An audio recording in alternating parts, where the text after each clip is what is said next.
from the Fox 5 studios. This is the RebZone Sports Show, sponsored by Hasz and Haight. Help is here. They give it to James. Does he get in? Sluka pumps his fist. No signal yet from the officials. Touchdown. And now touchdown. Big done. Big done. That's all you, baby. That revenge is sweet, boys. That revenge is sweet. Don't want to look too far down the road, but I think we've turned the page from what a lot of people in Vegas are used to. Last year was a small testament to that, but I think winning games like this really takes it to that next level, and got to keep progressing for even bigger games. What a great atmosphere it was tonight, and for them to be here, families, donors, boosters, just UNLV fans, it's contagious. It's a lot of fun, and now we got a little time in the bye to get ready for Allegiant to be popping. Oh, no doubt it's going to be a fun one tonight on the RebZone. For the first time in program history, UNLV football is ranked in the coaches poll. Coming in this week at number 25, the Rebels are also receiving 54 votes in the AP poll, coming in there at number 29. A historic season so far for UNLV, and we're honored to have the reigning Mountain West Coach of the Year, Barry Odom, joining us in studio tonight. Coach, we were saying before the show started, just the amount of fans, the parade we received after the game on Friday night in Kansas. 3 weeks into the season, what can you say about your ball team? Well, I think you look at the fans, number one, and the families that were there the other night because of that stadium, on how close everybody was to the field. Yeah. What a great environment. And then for that many people and families to be able to join our team and our program and our family there, what a great level of support it was. Fun to be able to interact after the game was over with them.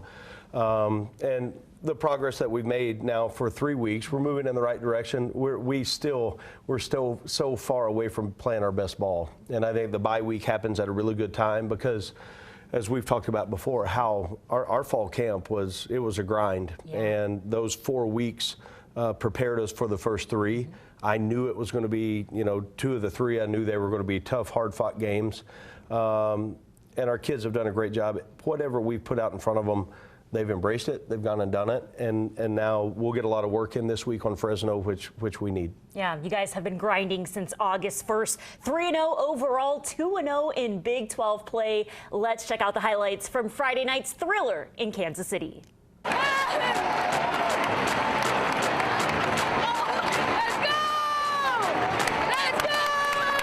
Rebel Nation was loud and clear at Children's Mercy Park, home of the MLS Sporting Kansas City. The Rebels and Jayhawks take the field for the rematch of last year's Guaranteed Rate Bowl. The Jayhawks fly onto the board first. KU in the red zone. Jalen Daniels slips past UNLV's defense into the end zone for his first rushing touchdown of the season.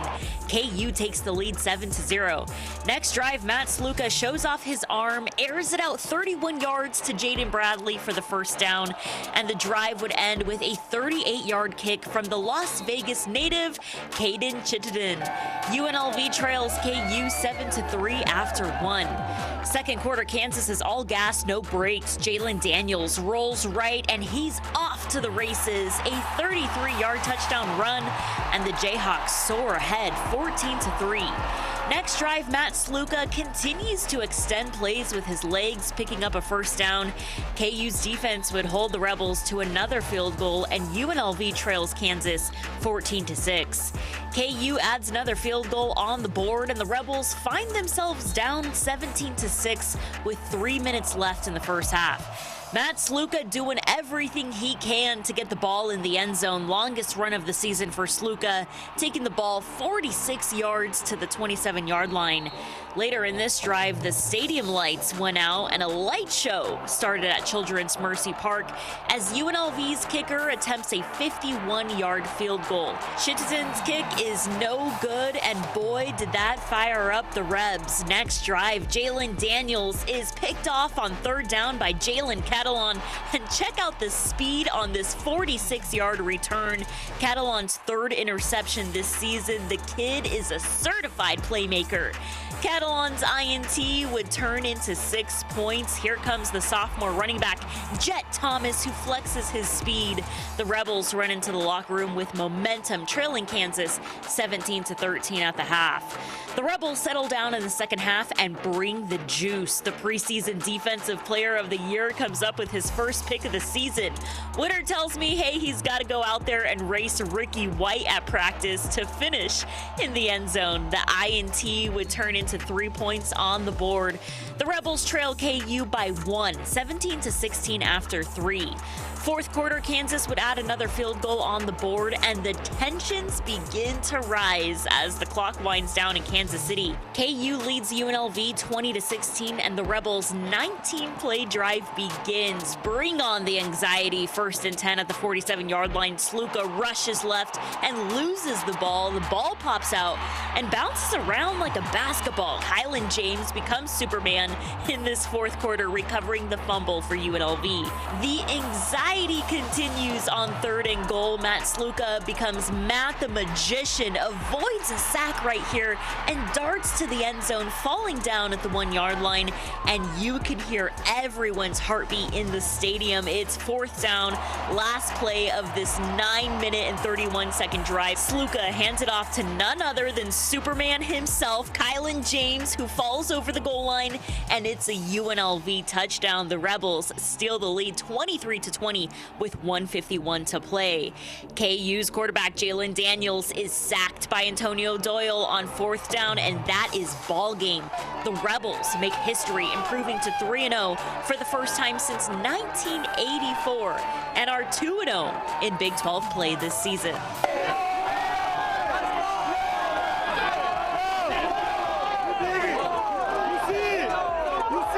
Yeah, it was wild. A little nervous, but I really trust in all those guys on the offense. We see it every single practice. We do a 2-minute drill, and we see how good they are. We trust in Coach Marion and his play calls, and they just went out and every play they kept their poise and did really good. It was a couple of, it was just, we're getting in. Like, I told the offensive line, we got in a huddle, and I was like, right here, right now, this is all we got. We got 1 play left. I need all of you guys to just, put your heart into this and let's get in the end zone and find a way. And so, KP did a great job keeping his head low, shoulder pad low, his head low, and, got in there.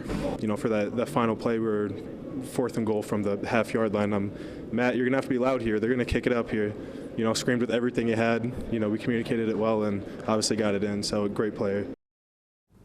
Coach, I get a little bit of anxiety rewatching those highlights. Yeah. Wow, just a resilient fight from your guys. What did you see from them on Friday night? I thought that our playmakers made plays in crunch times, and that's the sign of, I do believe we've got a great group of assistant coaches, but the ability for those guys on that stage to be able to step and make plays when we needed it, crunch time plays, the interceptions, and then the efficiency on, we weren't great on 3rd downs on offense, but 4th downs we were 3 for 3, and to be able to find a way in a gritty, ugly win to find a way to keep in the arena, to stay in the fight, it says a lot about our team. And again, we got a lot of progress to make, but that showed a lot of things to me as a head coach on steps we've made, on the understanding, and then guys going to make plays was huge. Yeah, speaking of playmakers, let's look at Matt Sluka's night. 7 of 18 for 86 yards, 1 touchdown through the air. He added 124 on the ground on Friday night. Wow, I mean, just a huge performance from Matt Sluka. What impressed you about Sluka's performance on the road? Yeah, I thought early on we were a little out of sync on offense, and we had 3 shots down the field. If we could have connected on those 3, I think it would have opened the game up a lot earlier for us offensively. And it was tough sledding a lot of times. We found a way to hang in the game, to make plays. I thought his ability to extend plays and scramble and find a way to get positive yards, that was huge for us and maybe the difference in the game. Yeah, he's got a lot of nicknames this season, but number 1, playmaker for sure. Coach, you talked a little bit about Coach Ford, the trust you have with your position coaches. Kylan James wins the ball game for you guys. Let's talk a little bit about your relationship with Coach Ford, with your time with him at Missouri. Yeah, Coach has been in the business a long time, and he and I had a chance to work together for a number of years. We started working together in 2002, and I've seen his work. I've seen the way that he prepares. I understand what he is going to bring every single day. Such a tremendous leader and mentor. And I know on the running backs, there's not a better running back coach in all of football. He gets those guys prepared. He understands, and I trust in whatever he says. I know that our guys are going to be ready to go play at that position. He's done a great job. UNLV playing lights out on both sides of the ball, and Antonio Doyle, he said night to KU on Friday night. Mike Shear's defense playing lights out in that second half, helping the Rebs stay undefeated on the road. We'll take a look at Barry Odom's defensive playmakers coming up next on the RebZone. You're watching the RebZone Sports Show on Fox 5, sponsored by Hasz and Haight. Help is here. I mean, he's just a gamer, really. That's what he is. I went up to him and just said, "Go get the touchdown." He said, "I got you," and he went and got it. So Woody's probably the best captain I've seen around, and he came up to me. He's like, "Someone's got to find a way," and so we were able to find a way, and they were able to do their job on the back end. But that's what we do in practice. We go, we lift each other up and iron. Every iron sharpens iron, exactly that. And so we know we have a good defense. We know we have a good offense, and it's just a matter of how we practice and how we execute, and it just translated to this Friday night.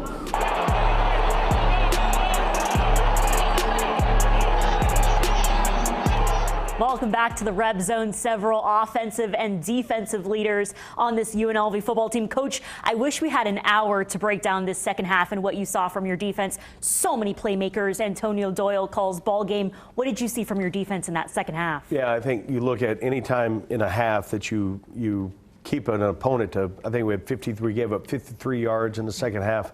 That's a huge performance. I know Coach Shear felt really comfortable at halftime on where we were, on what we needed to do on the changes. He made a lot of adjustments as the game went on, and that really showed in the second half. And I thought our kids played extremely hard. On the back end, there wasn't really any open windows to get the ball down the field. And then the defensive line started creating pressure. And what a huge impact play that really, on a couple of situations on third down stops we had, but then that last play of the game on how big that was, on being able to play coverage on the back end in the zone that we ended up calling. We had a great reroute by Jet Elab that ended up throwing off the timing of the route, and then the pressure by Doyle and Whitmore to seal the game. 2 picks on the road from Jackson Woodard and Jalen Catalon, but also want to talk about the several weapons you have in that linebacker room with Manny Powell. What did you see from the linebacker corps? When we knew that Marcel wasn't going to play this week, somebody had to step up, and I think you look at what Manny was able to do. This is really, Manny's been a player, but mainly just through special teams, so this was his first real live activity at linebacker for extended time. And he played about 45 snaps and played really well. He's going to continue to get better, and I think that room with Coach Shear developing him the way that he does. Jackson Woodard is the best example you could have, and then there's a number of guys that will step up and continue to play, and we need those guys to play well at that spot. And over the course of our time together defensively, when those two guys are really productive, you got an opportunity to have a good defense. Yeah, well, we're getting ready for Mountain West play on September 28th, and those guys are going to play lights out against Fresno State. Well, UNLV's veteran offensive line continues to make history this season. We're showing you who Chop is on the team and how Coach Vice has these 5 guys all working together as one. The RebZone continues after the break. You're watching the RebZone Sports Show on Fox 5, sponsored by Hasz and Haight. Help is here. Where does the nickname Chop come from? It was Pork Chop at first. Yeah, I slimmed down a little bit, changed it to Chop, and my dad gave me that name actually when I was a kid. Suge Knight, Chop, Pork Chop, Lil Bully, all type of names. My dad, man, I love him, man. Chop can always be seen with a smile on his face. His jokes, hilarious. But don't let his positive attitude fool you. When it's game time, it's go time. I just try to get them boys fired up. Like, let's go, it's time to go to war, I try to keep it positive, though. I don't really too much get on people when they mess up, because I feel like I'm holding them to a certain standard. So I feel like I gotta hold myself to a higher standard, or if I'm not, I want them to get on me. That's why I tell them, I want y'all to get on me. Get on me, please. I need it sometimes, because everybody not perfect, Everybody gonna mess up. So it's just we just, as long as we stand on top of each other and building, we're gonna be okay, I promise. And just like his nickname, Chop has a nickname for every one of his elite running backs. Them boys tough, they gritty. KP, Jet, Greg. Lil Greg had a great game this weekend. Yeah. New nickname. Yeah, Lil Greg, G5. You know, just he had a great game this week, and I just feel like as long as we keep building them up, bringing them together, Jet Thomas, you know, Micah Allen, just as long as them boys stay together, we're gonna be all right.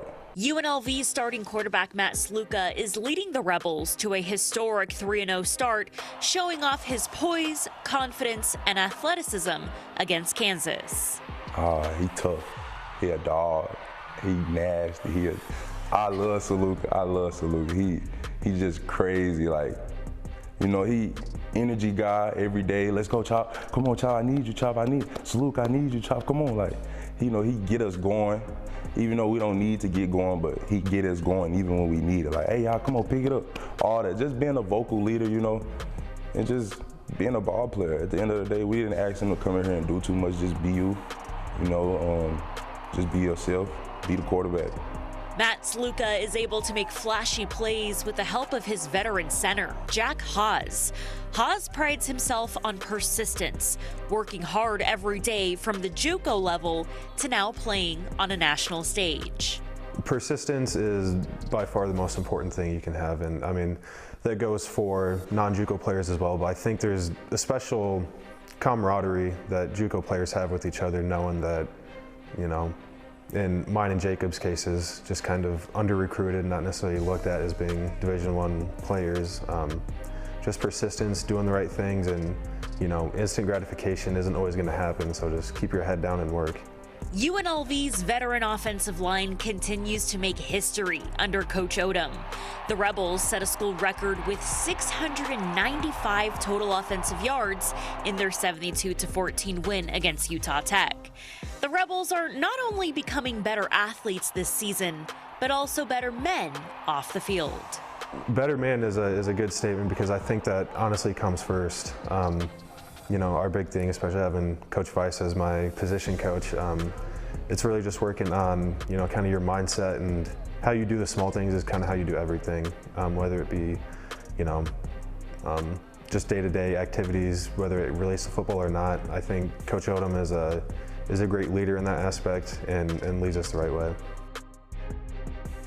Oh, a great time sitting down with him. Coach, this is the best offensive line UNLV has ever had. What do you think about this group? Well, I think, number one, I want to go back to Chop. I knew Chop when he was poor Chop in the 8th grade. I've known him a long time.